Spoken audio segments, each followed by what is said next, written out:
संस्कृत में समय कैसे देखा जाता है, आज हम इस पर बात करेंगे। तो आप भी मेरे साथ देखें, ध्यान दें कि घड़ी में जो समय हुआ है, जो राउंड फिगर जिसको हम बोलते हैं, जैसे कि 7 बज गए, 8 बज गए, इसको क्या बोलते हैं। पहले इसकी बेसिक चीज़ें हम सीख लें, फिर इसको घड़ी को भी देखेंगे कि इसमें क्या बजा है।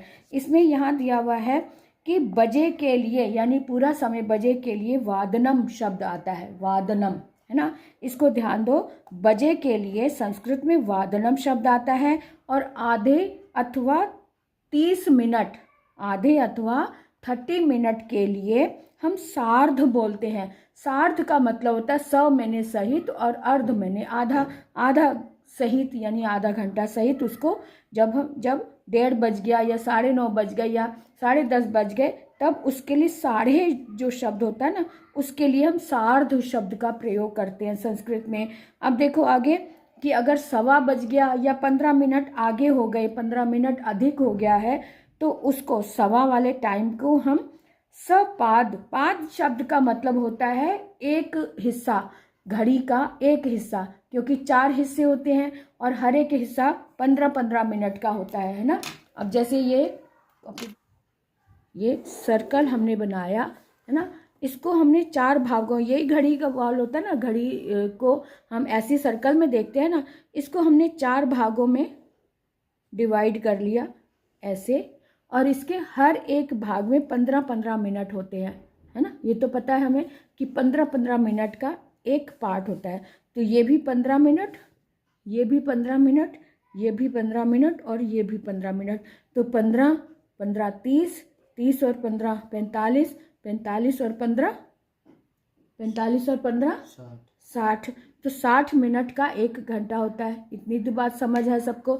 अब लेकिन संस्कृत में हम जब यहाँ पे 12 बजकर जो बड़ी सुई आ जाती है, यानी कि पूरा समय होगी, जैसे कि 1 बज गया या 2 बज गए या 3 बज गए, तो ऐसे को जब 12 बजे पर जब बड़ी सुई आती है, तब उस पर जो बजता है उसे हम वादनम बोलते हैं। क्या बोलते हैं? वादनम बोलते हैं, है ना। और जब जो बजने के बाद 15 मिनट हो गए, या सुई यहाँ से लेकर यहाँ तक एक भाग उसने 15 मिनट का पूरा कर लिया, तो इसको हम कहते हैं सपाद। यानी पाद का मतलब 15 मिनट और स मैंने सहित, सपाद। ठीक है। अब उसके बाद अगर हम कहें कि 2:15 पूरे कर लिए, 15 मिनट ये भी पूरा कर लिया और 15 मिनट ये भी पूरा कर लिया, और 15 और 15 30 हो गए। 30 का मतलब है कि आधा घंटा, क्योंकि 1 घंटा 60 मिनट का होता है और आधा घंटा 30 मिनट का होता है ना। तो 30 मिनट पूरे हो गए, 15 ये और 15 ये, 30 मिनट जब पूरे हो जाते हैं, तब उसको संस्कृत में हम सार्ध बोलते हैं। क्या बोलते हैं? सा अर्ध, यानी इसको स मैंने सहित और अर्ध मैंने आधा घंटा सहित। ठीक है। अब यहाँ पर एक ये 15 मिनट, एक ये 15 मिनट और एक और 15 मिनट हो गए, यानी कि 3 15 हो गए, 3 बार 15 मिनट आगे हो गया। तो 15 15 30 और 15 45।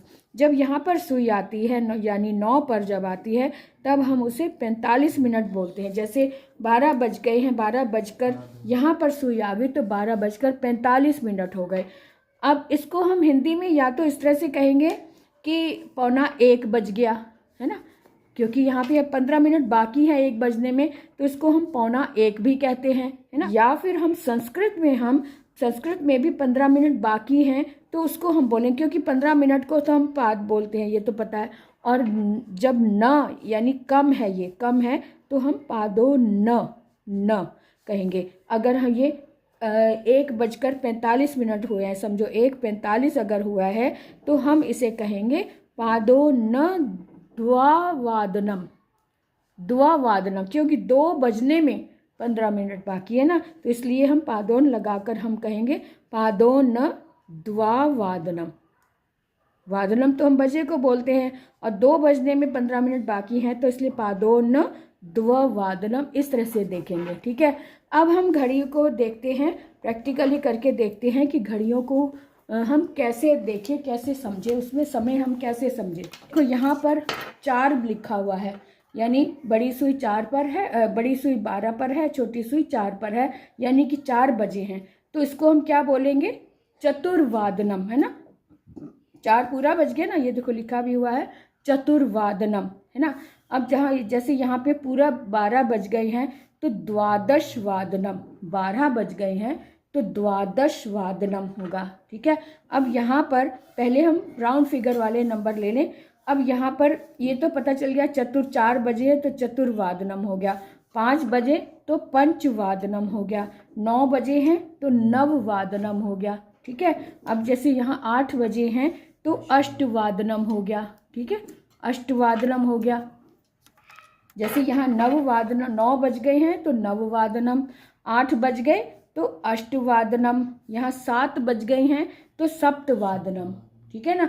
जो राउंड फिगर वाले नंबर है जिसको हम कहेंगे पूरे पूरे बज गए हैं, तो उसमें जितने बजे हैं उतना नंबर लगाकर, जैसे 7 बजे तो सप्त और वादनम, 8 बज गए तो अष्ट वादनम, 9 बज गए तो नव वादनम।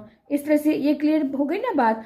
अब हम देखें कि अगर 15 मिनट हुए हों, तो हमने देखा था उसमें कॉपी में कि जब 15 मिनट पूरे हो जाते हैं तब उसको मतलब सहित और पाद मैंने 15 मिनट तो लगा देंगे। जैसे 4:15 हुए हैं, है ना, 4:15 हुए, यानी कि इंग्लिश में हम कहेंगे कितने 15 पास्ट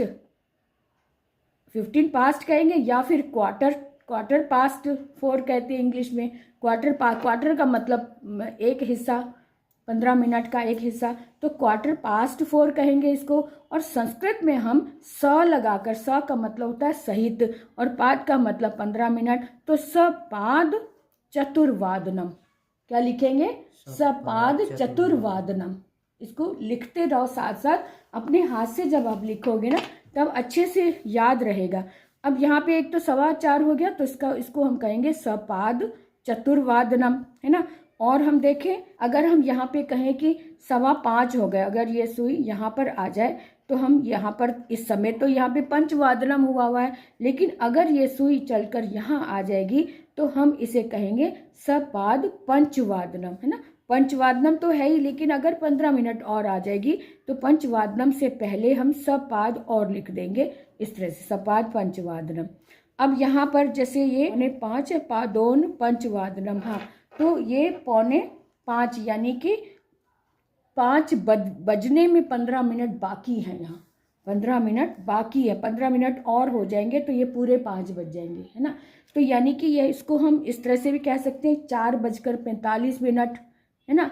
अगर हम इंग्लिश में कहें तो क्या कहेंगे? 4:45 कहेंगे। और संस्कृत में हम जब 15 मिनट कम होते हैं, पौने वाले नंबर को हम पाद, तो हम एक इसको बोलते ही हैं 15 मिनट को, तो यहाँ पर हम जो कम है इसलिए न लगा देंगे, पादो न, है ना, पादो न पंचवादनम। क्योंकि ये 4:45 है तो आगे वाले नंबर को हम लेंगे कि 5 बजने की ओर थोड़ी सुई जा रही है, तो पादो न पंचवादनम, ठीक है। इस तरह से इसको हम समझते हैं। तो अब इसका आप अभ्यास करें आधे वाले नंबर को। अब ये आधे वाले को भी देख लो। आधे वाले नंबर को हम कहेंगे कि 2 15 मिनट आगे, एक ये 15 मिनट और एक 15 मिनट, तो 30 मिनट हो गए। तो 30 मिनट को हम बोलते हैं आधा घंटा हो गया, क्योंकि 60 मिनट होते हैं टोटल, है ना, एक घंटे में। तो ये आधा घंटा हो गया, 15 और 15 30 मिनट हो गए हैं। तो 30 को हम आधा बोलते हैं कि यानी कि 4:30 हो गए हैं, है ना, 4:30 यानी 4:30 हो गए हैं। तो यानी 4:30 और हो गए हैं। तो 30 मिनट और हो गए का मतलब मतलब सहित अर्ध, आधा घंटा सहित चतुर्वादनम, तो सार्ध चतुर्वादनम। इस तरह से हम समय को लिखेंगे, सार्ध चतुर्वादनम, ठीक है। हमने क्या सीखा?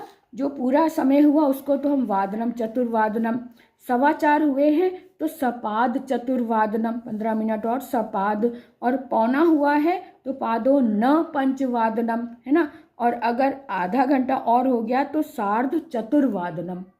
क्लियर हो गया? 4 बजे, 4:15 बजे, 4:45 हो गए और 4:30 हो गए, तो इसको हम कैसे देखेंगे? चतुर्वादनम, सपाद चतुर्वादनम, पादो न पंचवादनम, क्योंकि 5 बजने की ओर सुई जा रही है इसलिए पंचवादनम, पादो न पंचवादनम, और आधा घंटा और हो चुका है यानी 4:30 हो गए, तो सार्ध चतुर्वादनम। इस तरह से हम घड़ी को देखेंगे, ठीक है। और अब आप इसका अभ्यास करें।